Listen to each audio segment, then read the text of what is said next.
to 46.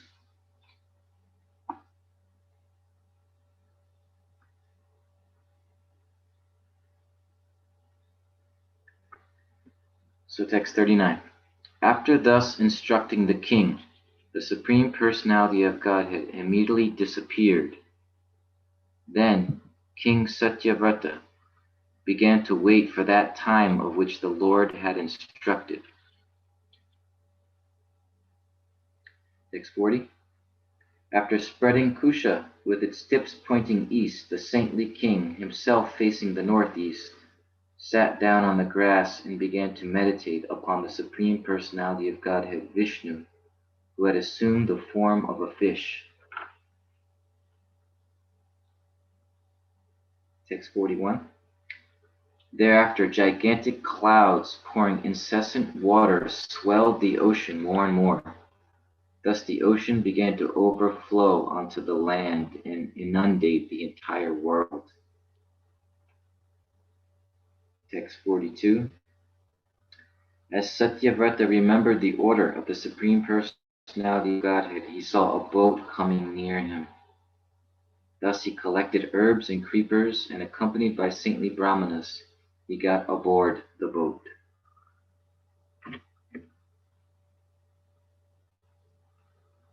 Text 43. The saintly brahmanas, being pleased with the king, said to him, O king, please meditate upon the Supreme Personality of Godhead, Keshava. He will save us from this impending danger and arrange for our well-being. Text 44. Then, while the king constantly meditated upon the Supreme Personality of Godhead, a large golden fish appeared in the ocean of inundation. The fish had one horn and was 8 million miles long. Text 45. Following the instructions formerly given by the Supreme Personality of Godhead, the king anchored the boat to the fish's horn, using the serpent Vasuki as a rope. Thus being satisfied, he began offering prayers to the Lord.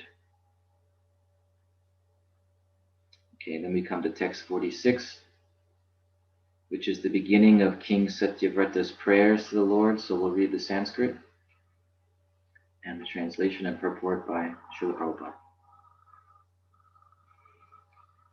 Sri Raja Uvacha Anadya Vidyo Pahatatma Samvidas Tanmula Samsara Parishramaktura Yadrichayo Pashritayam Apnuyor Vimuktidona Paramo Guru Bhavan. Translation. The king said, by the grace of the Lord, those who have lost their self-knowledge since time immemorial, and who because of this ignorance are involved in a material, conditional life full of miseries, obtain the chance to meet the Lord's devotee. I accept that Supreme Personality of Godhead as the Supreme Spiritual Master. Purport. The Supreme Personality of Godhead is actually the Supreme Spiritual Master. The Supreme Lord knows everything about the suffering of the conditioned soul, and therefore he appears in this material world, sometimes personally, sometimes by an incarnation, and sometimes by authorizing a living being to act on his behalf. In all cases, however, he is the original spiritual master who enlightens the conditioned souls who are suffering in the material world. The Lord is always busy helping the conditioned souls in many ways. Therefore, he is addressed here as Paramo Guru Bhavan. The representative of the Supreme Personality of Godhead who acts to spread Krishna consciousness is also guided by the Supreme Lord to act properly in executing the Lord's order. Such a person may appear to be an ordinary human being, but because he acts on behalf of the Supreme Personality of Godhead, the Supreme Spiritual Master, He is not to be neglected as ordinary. It is therefore said, Acharya mam Vijanayati. An acharya who acts on behalf of the Supreme Personality of Godhead should be understood to be as good as the Supreme Lord himself.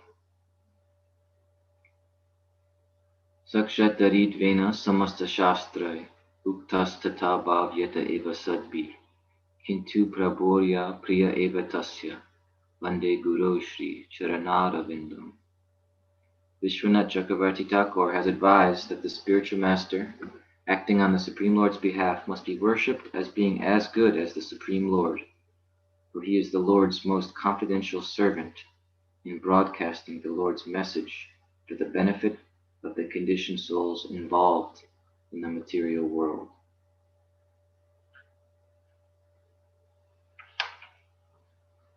Om Gyan Timarandasya Gyananjana Shalakaya Chakshurum Militam Yena Tasmai Shri Gurave Namaha Shri Chaitanya Manobishtam Stapitam Yena Bhutale Swayam Rupa Kadamayam Vidati Svavadantikam Vandeham Shri Guru Shri Yuta Padakamalam Shri Gurun Vaishnavam Cham Shri Rupam Sagrajatan Sahagana Vaganatan Vitam Tam Sajivam Sadvaitam Savadutam Parijana Saitam Krishna Chaitanya Devam Shri Radha Krishna Padam Sahagana Lalita Shri Vishakanvitam Cha He Krishna Karuna Sindhu Dinabandhu Jagatpate Gopisha Gopika Kanta Radha Kanta Namostate Tapta Kanjana Gaurangi Radhe Vrindavaneshwari Rishabhanu Sute Devi Pranamami Hari Priye Vanshakalpatarubhyascha Kripa Sindhu Bhaivacha Patitanam Pavanebhyo Vaishnavebhyo Namo Namaha Jaya Shri Krishna Chaitanya Prabhu Nityananda Shri Advaita Gadadhar Shivasadi Gaura Bhakta Vrinda Hare Krishna Krishna Krishna Hare Hare Hare Rama Rama Rama Hare Hare.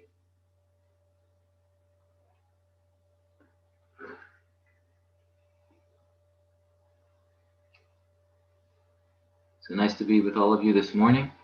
We're reading Srimad Bhagavatam, Canto 8, Chapter 24, Matsya, the Lord's Fish Incarnation, text 46, which I'll just read again. The king said, by the grace of the Lord, those who have lost their self-knowledge since time immemorial and who because of this ignorance are involved in a material conditional life full of miseries, obtain the chance to meet the Lord's devotee. I accept that the Supreme Personality of Godhead, I accept that Supreme Personality of Godhead as the Supreme Spiritual Master.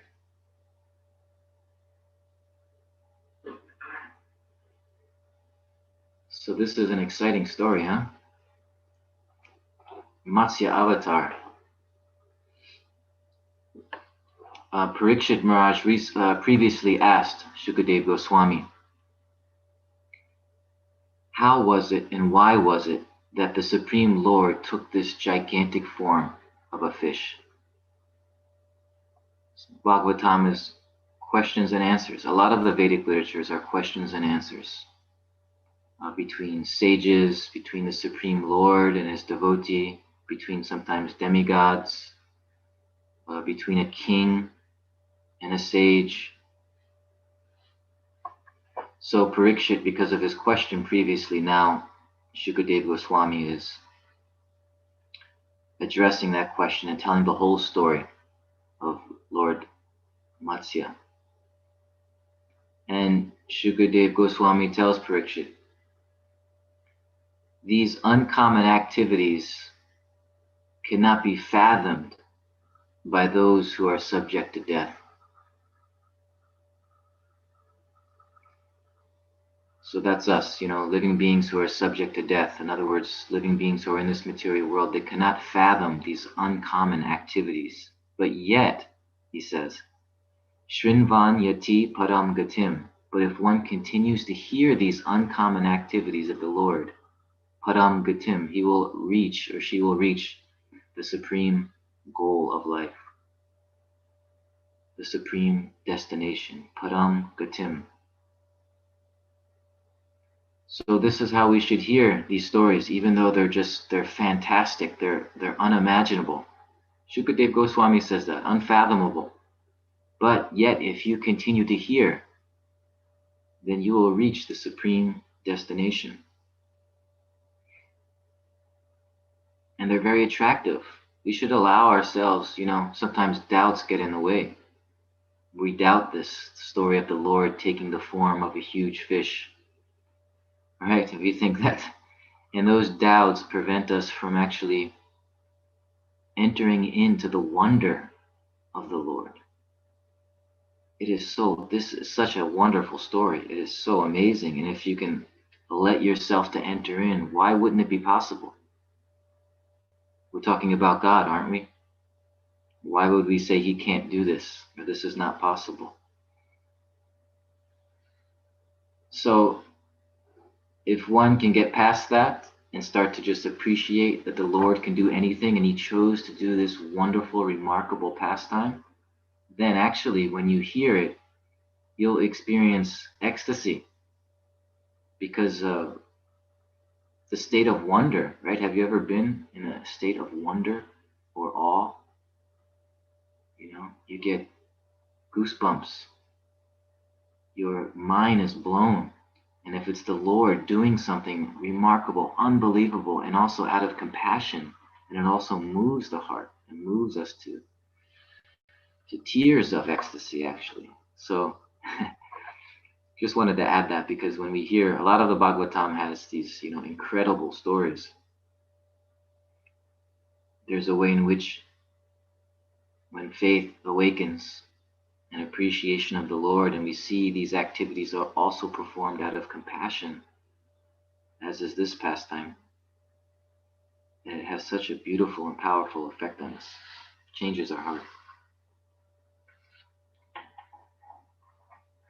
So the story, I'll just give a little background to the story leading up to this verse. I got to share a little of the background story after saying all that, and not just go to the verse, which is philosophical. But we'll look at the verse as well. So because of the faith and devotion of King Satyavrata, he was favored by the Supreme Personality of Godhead. And therefore, the Lord brought King Satyavrata into this amazing and unimaginable adventure. And he was given an important part to play in all of it. He was given a role, a mission. So the Lord told him, he said, on the 7th day from today, the 3 worlds they'll all be merged into the waters of devastation. Then a large boat is going to be sent by me to you. He's telling King Satyavrata. And I want you to collect all these different seeds and herbs and living beings, and also accompanied by the 7 great rishis, all of you board that boat.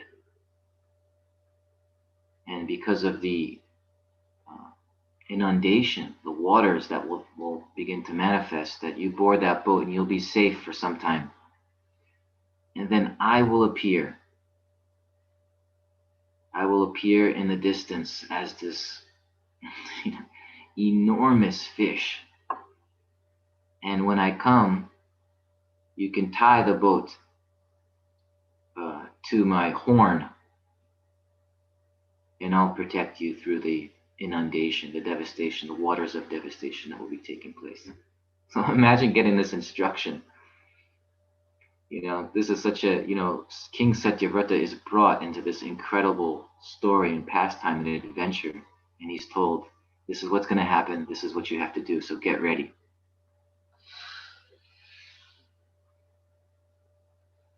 So it's incredible. So King Satyavrata, he starts to prepare himself for this. He was waiting for this day to come, 7 days, and he was also in meditation on the Lord, it says. He went into meditation. And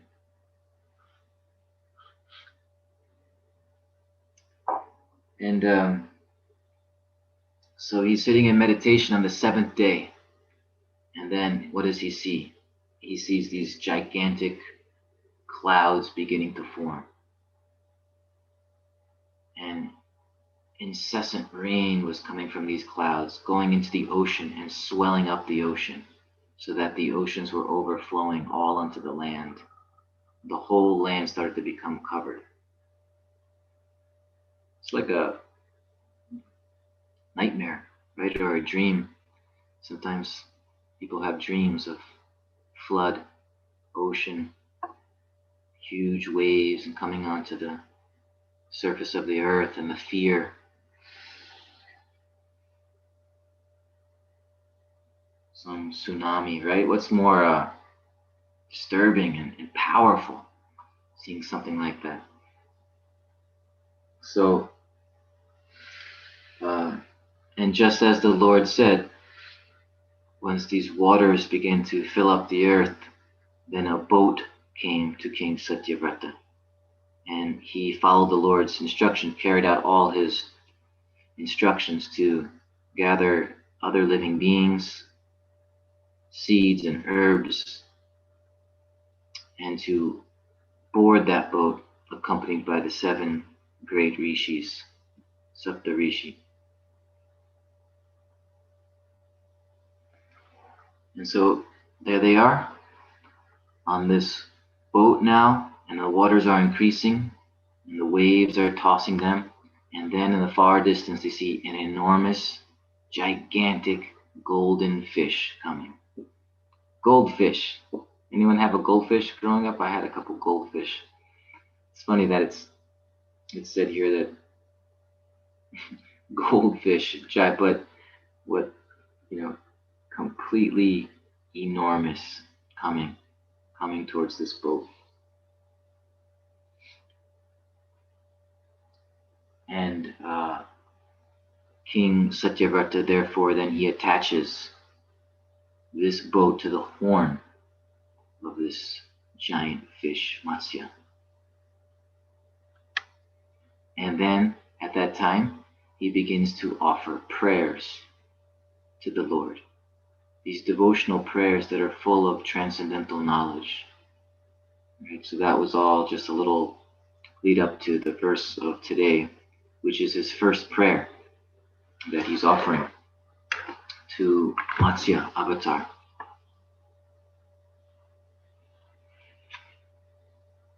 So I'll read this prayer again.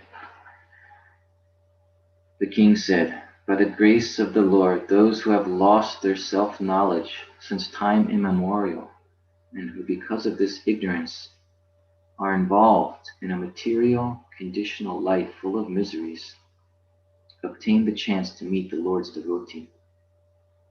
I accept that Supreme Personality of Godhead as the Supreme Spiritual Master." So this verse is very profound. It says the root of our material bondage. It tells us, it identifies the root of our material bondage. Mula samsara, the root of samsara, of this wheel of birth and death that all of us are part of.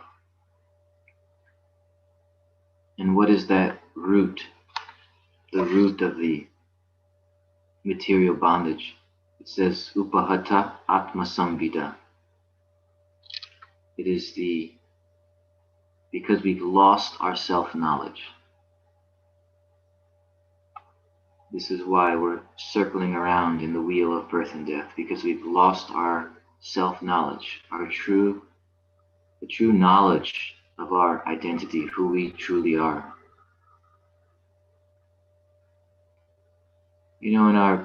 When we talk about self-knowledge in the world today,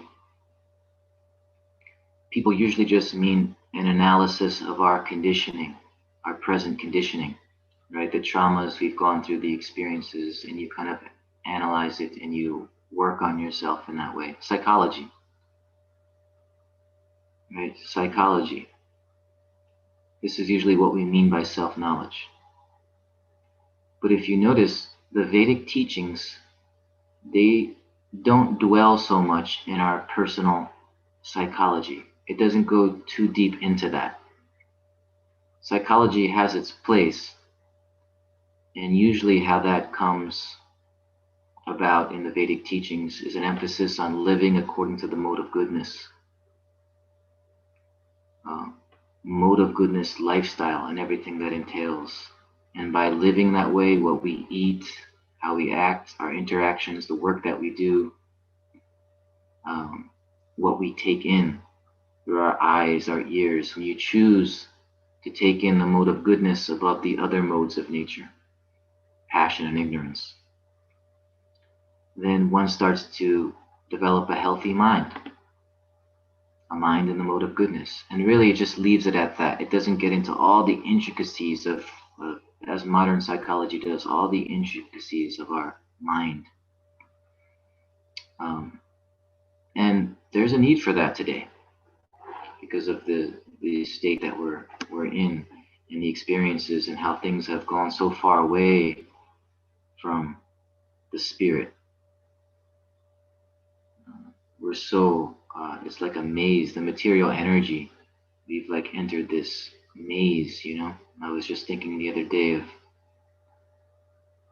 you know, we can go too much into the mind.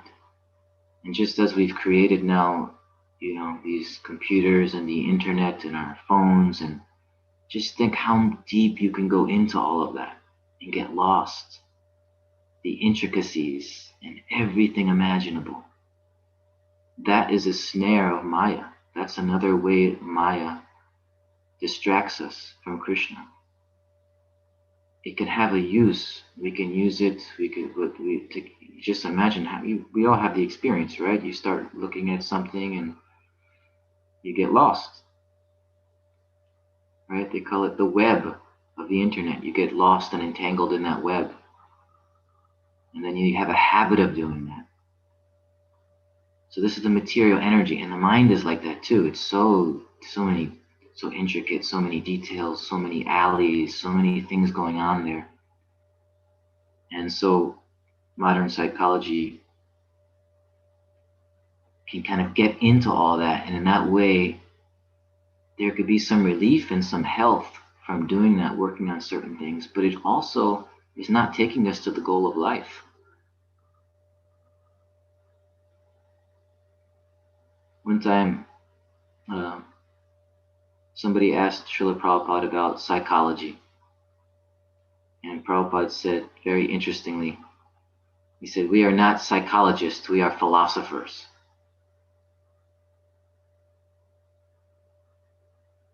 So, and what does that mean? Certainly some psychology, especially, you know, again, from our upbringing, our culture, then things get very twisted in our minds, and psychology is useful. So we need something. But what did Prabhupada mean? We're not psychologists, we're philosophers. Because self-knowledge, according to the Vedic tradition, it's always put in this way. It's describing that the beginning of self-knowledge is to know that there are two selves. There is this conditional self, there is this mind, and there's also my true self, the Atma. That's really where it stays focused on that point, because we can't move from where we are until we realize that we're two. You can't shift from one place to the other unless there's two places. You see, so if I think I'm just this mind, and I get into all the details of this mind, I can achieve some health or unhealth, and I can go back and forth like that, but I stay where I am because I just think I'm one. I'm one. And within that one, there's the different modes, and I try to do something better than something else, and I try to improve myself. I try to develop myself. That doesn't get you out of the what's mentioned here, mula samsara, the root cause of this cycle of birth and death. We have to strongly hear about and understand and begin to realize that there are two of us. And because there's two, then now I can talk about shifting from one to the other. What does it mean to shift? Right? There is this self here and now, this conditioned nature, and there's my eternal self. That's also there within me. It's actually situated, the true self is situated in the core of the heart. And it has a life of its own, even though right now it's dormant. So this is not the real self. It's like you could say it's an imposter of the real self. Or it's a projection of the real self. Right? In the Bhagavatam, in the second canto, Parikshit Maharaj, again, he asked Shukadeva Goswami a question. He asks him, what is the relationship between this material body and the spiritual person? What is the relationship between matter and spirit? And Shukadeva Goswami in response says, it is like a dreamer who identifies with his or her dream body. So you're lying in a bed going to sleep, right? And then you suddenly enter the dream world and you're identified in that dream.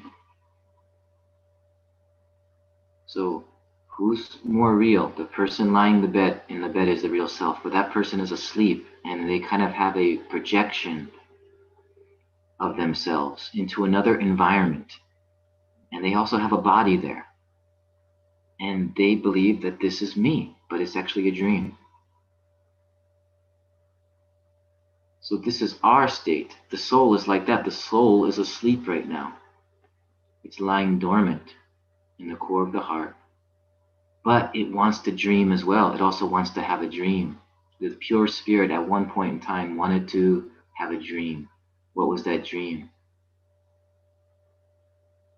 The pure self at one point, just like sometimes we like to fantasize, right? You're sitting there in your room and you come up with some fantasy of yourself. Usually it's a kind of vanity. If you look at your fantasies, some way you're being respected or something you accomplish or something you do or some praise or acknowledgement you get, you're doing something remarkable. You see that desire to be the center. We can learn a lot about ourselves by examining our fantasies and what we actually want and long for. So the spirit soul also, at some point there was a desire, a dream, a fantasy.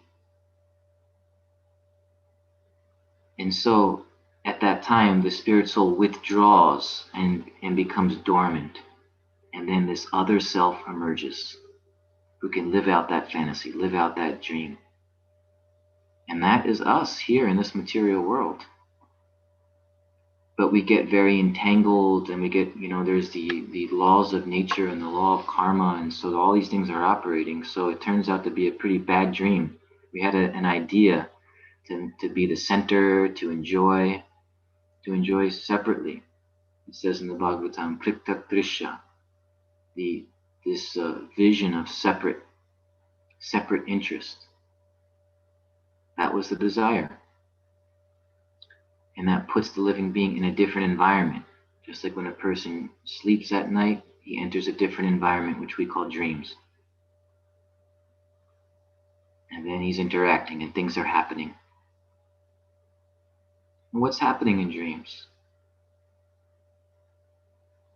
Even our dreams, when we sleep at night, it's like waves of desires and experiences and fears and all of that is creating. So that principle also holds true in our present life right now. Where karmic reactions are coming. What is it? Desires are put out there from our subtle body, and then It's like an energy that also brings certain responses by material nature. So we're just interacting with ourselves, with our minds. Fears, desires, attachments, they all come, they all go. And we've been in this dream for so long. And the amazing thing is, you live a life, and then you die at the end of one life. And again, we're born into this dream. And we keep being reborn into a dream, the dream of material, the illusory energy. So we keep dying and being born in a dream, and the environment changes a little, I change a little bit, my dream body changes. But it's still me within this place, which is actually like a dream. That's what Shukadeva Goswami said. This is when Parikshit asked the question, what is the difference between matter and spirit? He said it's like the difference between a dreamer and the dream body. They are identified with the dream body. That's why I'm just carrying this analogy further.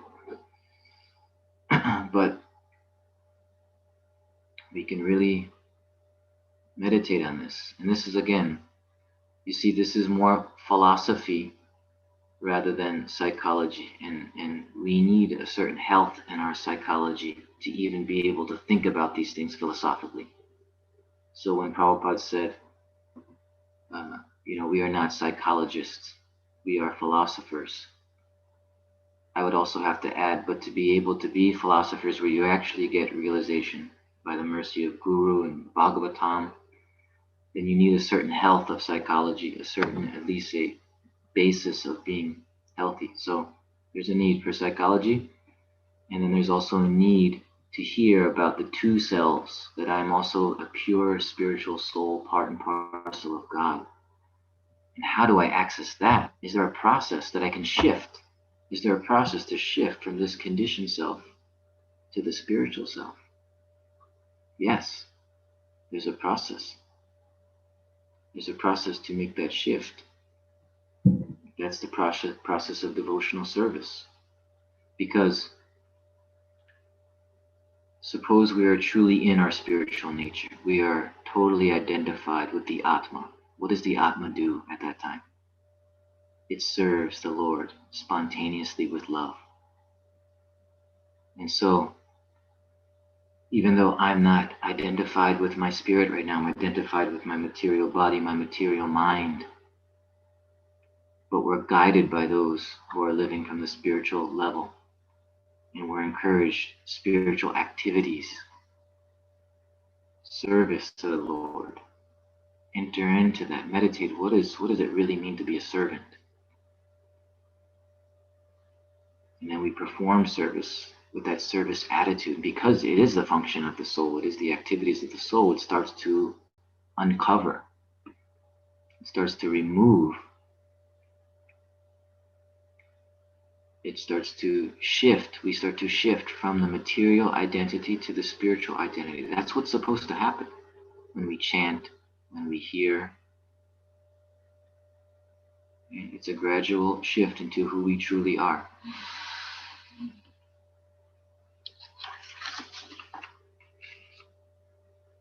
So this verse is pointing this out, that because of the loss of self-knowledge, and this is what it means by self, it says Atma Sambhita, loss of the knowledge of the Atma.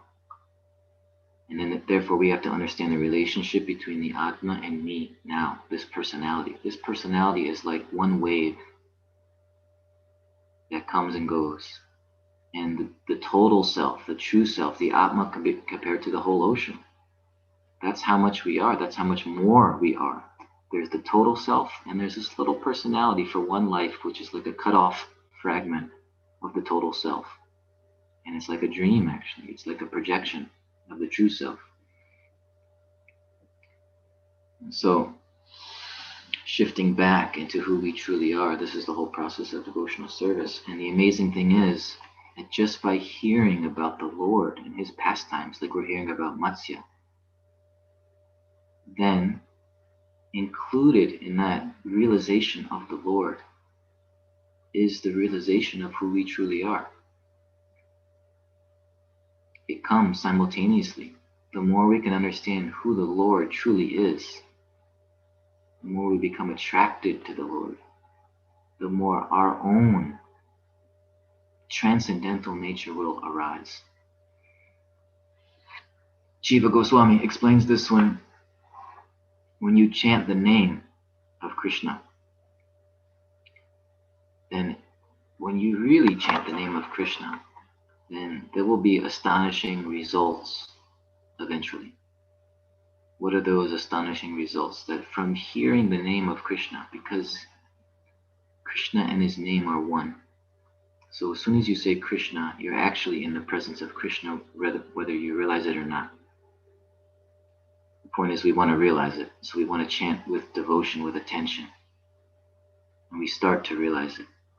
And then after hearing the name, truly hearing the name, then what happens through the name, through hearing the name, then the form of the Lord appears in our hearts. You actually see the form from the chanting.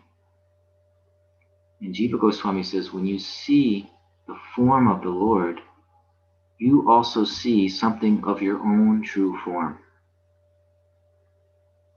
simultaneously. And then after the form, as the chanting of the name continues, then the qualities of the Lord are revealed. And again, our own qualities also become revealed simultaneously. So the spirit soul's true qualities and nature becomes revealed also at that time. And then the activities of the Lord become revealed. All of this is through the chanting of the name. Isn't that amazing? You're just saying this name, but because the name is Krishna, then there's a sequence of revelations of Krishna and of your true self, your true nature. And same, so hearing about Matsya, appreciating, let the attraction take place. It is so attractive if we can get through the doubts that we have in our hearts. Sometimes there's intellectual doubts, but sometimes a doubt is not intellectual. It's just an inner resistance to surrendering to Krishna. And therefore, we, in a clever way, we pretend to doubt, or we come up with some good reason for not believing, So we have to be a little aware of that sometimes. There's one Christian philosopher, Kierkegaard, and he says, doubt is hidden disobedience to God. So, first of all, there's a resistance to surrendering to God. And then we think, well, I have doubts. That's why I don't do it. I got so many doubts, there's so many reasons why I shouldn't do it. How can you prove this or how can you prove that? And we get all into that, the arguments for the existence of God and all that. And really what's behind it is a reluctance, a refusal, an unwillingness to admit that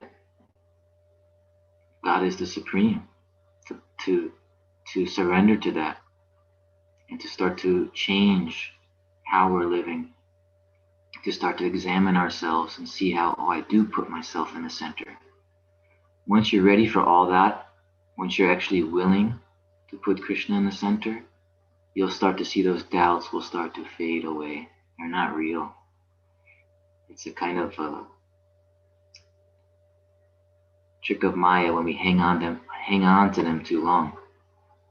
No, in the beginning, of course, we need to hear things and we need to use our reason, our intelligence, and understand the different arguments. But at some point, if we see this still, there's this inability to get past it, then we have to look a little deeper. And when we deal with that reluctance in a deeper way within our hearts, then we'll start to see that everything opens up. All the proofs that we want are there once we're willing to surrender. When does the real proof come of all of these questions and doubts come? Through your study? No, not through your study. Through your surrender to God. And Krishna reveals everything from within your own heart. So don't doubt Matsya Avatar. He is ecstatic, and we should hear with faith and appreciation. This whole pastime is taking place to favor his devotee, King Satyavrata, and also to show compassion, because he makes these appearances in this material world he enters the dream, right? Here we are in a dream.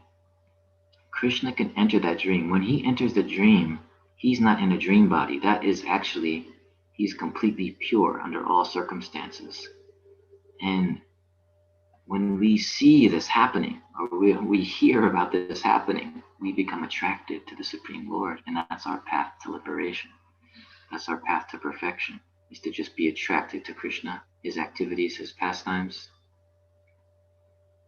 And as is mentioned here, one gets this opportunity. The devotees of the Lord also enter this dream out of compassion.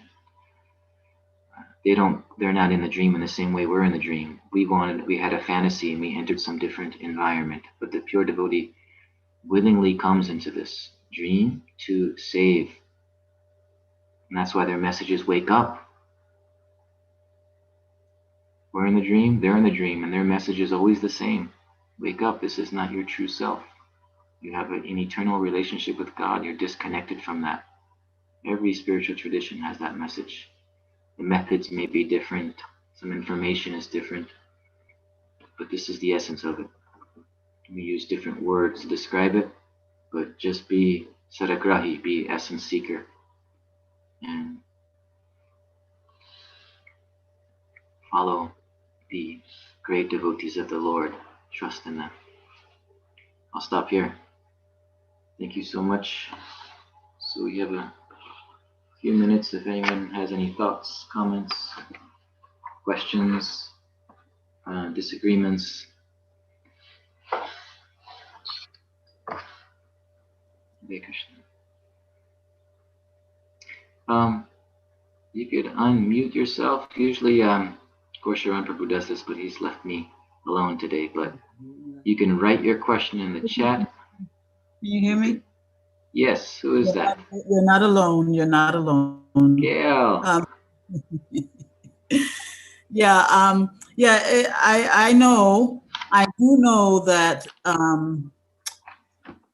doubts aren't cleared through study, but can you elaborate on why that is not so? Well, some doubts can be removed by study. You know, we have some question or some doubt and we hear a reasonable answer. And that helps us now move forward. But, you know, in the Bhagavad Gita, the 9th chapter, ultimately, this Rajaguyam, this confidential knowledge, how is it truly revealed? Why did Krishna speak this confidential knowledge to Arjuna? And why was Arjuna able to actually receive it and understand it? It says in the beginning, therefore the first verse of that chapter is, Arjuna, because you are non-envious of me. Because you are non-envious, you can enter into the mystery. So he didn't say because you have a brilliant intellect.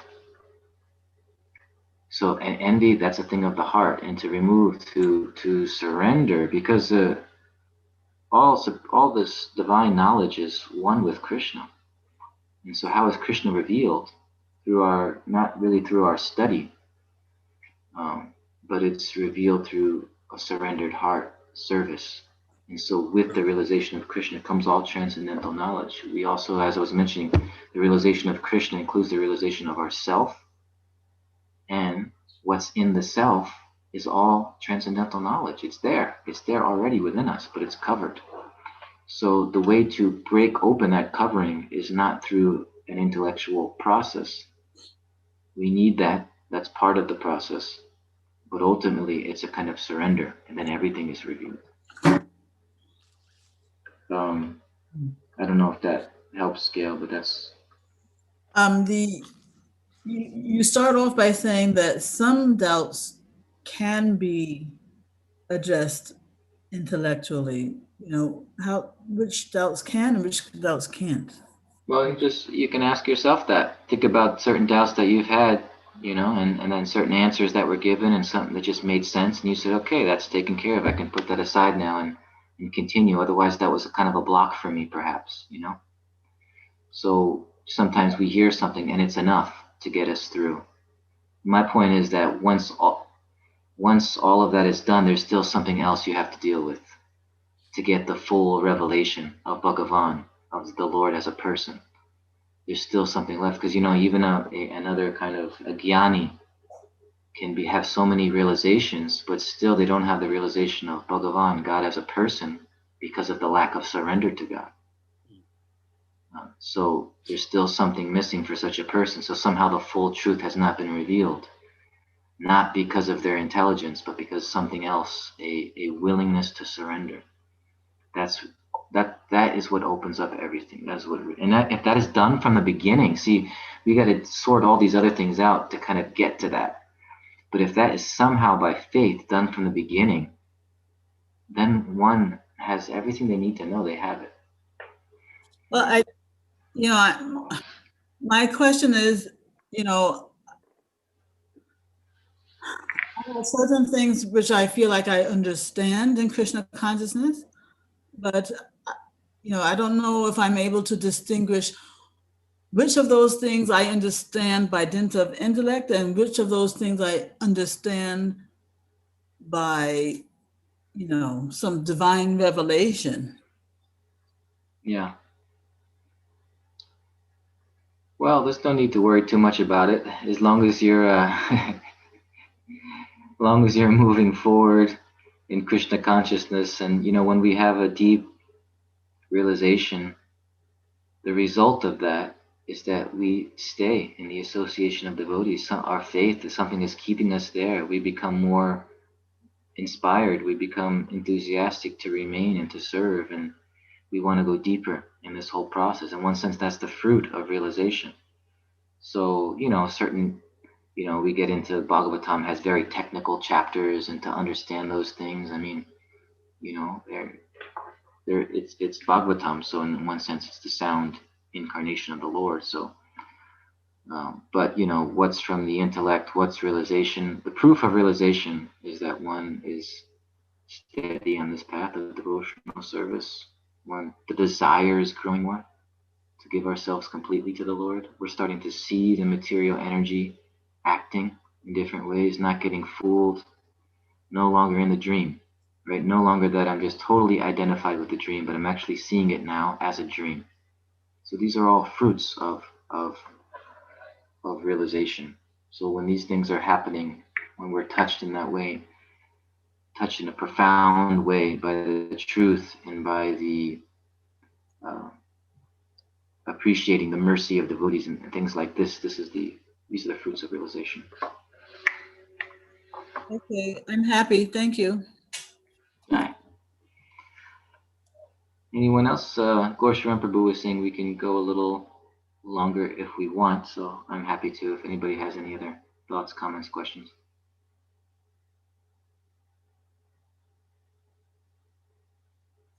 Adi Purush Prabhu.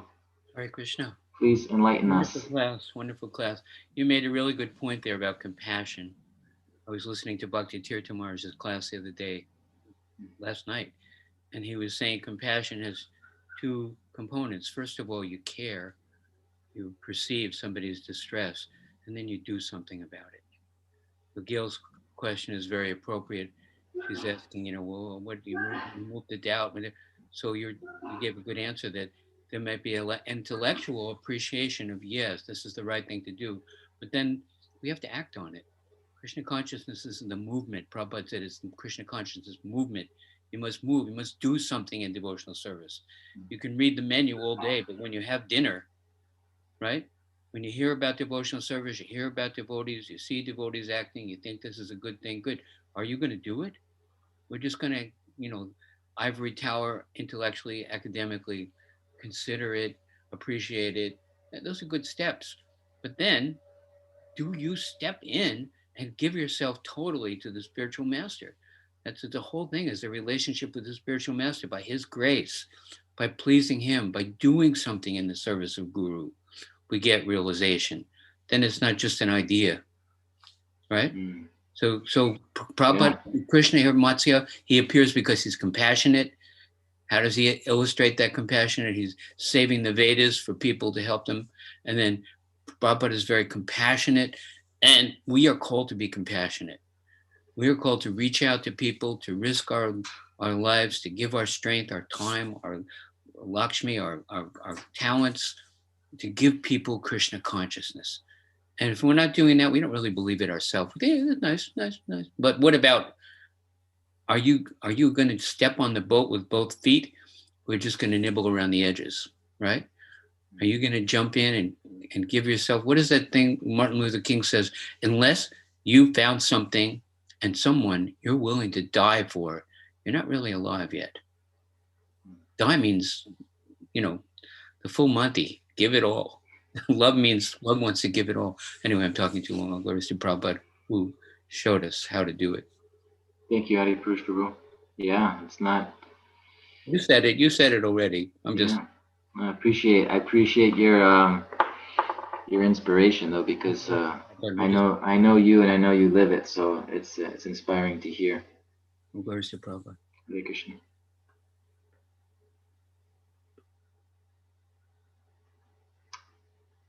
Okay. Don't see anything else in the chat. Thank you all so much for listening. Srimad Bhagavatam ki. Srila Prabhupada ki. Hare Krishna.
Bhakti Siddhanta Saraswati Goswami Maharaj Shri Vaishya Saurabham Shri Jagannath Prabhu Maharaj ki Tila Sachidana Bhakti Thakur Maharaj ki Sakshat Vairagya Murti Gaur Kishore Das Babaji Maharaj ki Ananta Koti Vaishnav Vrinda ki Namacharya Shri Haridas Thakur ki Prem ji के श्री कृष्ण चैतन्य प्रभु नित्यानंद श्री अद्वैत गदाधर श्रीवासति गौर भक्त वृंद की जय श्री राधा कृष्ण गोपिका श्याम कुंड राधा कुंड श्री गिरिराज गोवर्धन की ब्रज में श्री वृंदावन धाम की श्री मथुरा द्वारकापुरी धाम की श्री मायापुर नवदीप धाम की पुरुषोत्तम शीघ्र श्री जगन्नाथपुरी धाम की गंगामय जमुनामय की भक्ति देवी तुलसी की श्री रूप सनातन भट्ट रघुनाथ, श्री जीव गोपाल भट्टनाथ रघुनाथ, षड गोस्वामी प्रभुगण की, इस्कॉन वर्तमान आचार्य वृंद की, ब्रह्म माधव गौड़ी गुरु शिष्य संप्रदाय की, गोलोक प्रेमधन हरिनाम संकीर्तन की, हरे कृष्ण महामंत्र की, within the proper translate the book distribution की,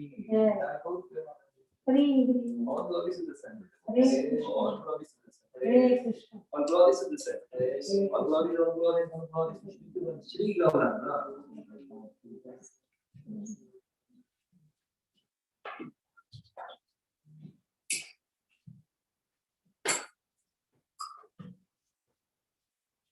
No chanting, nothing of that.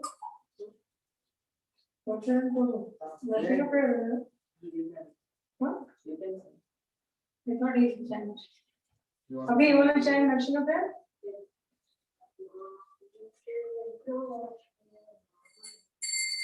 Namaste Narasimha.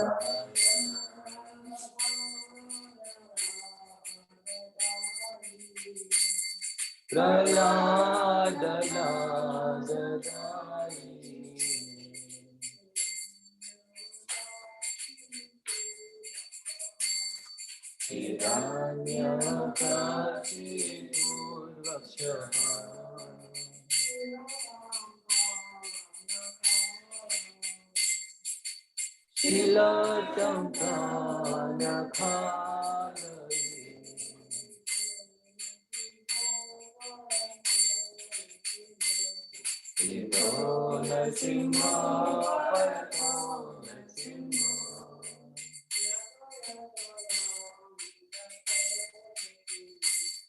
Yato yato yami yato nasinga.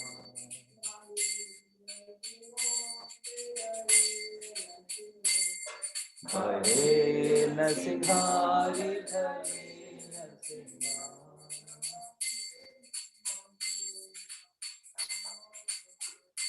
Nara singhamadim sharana prapari.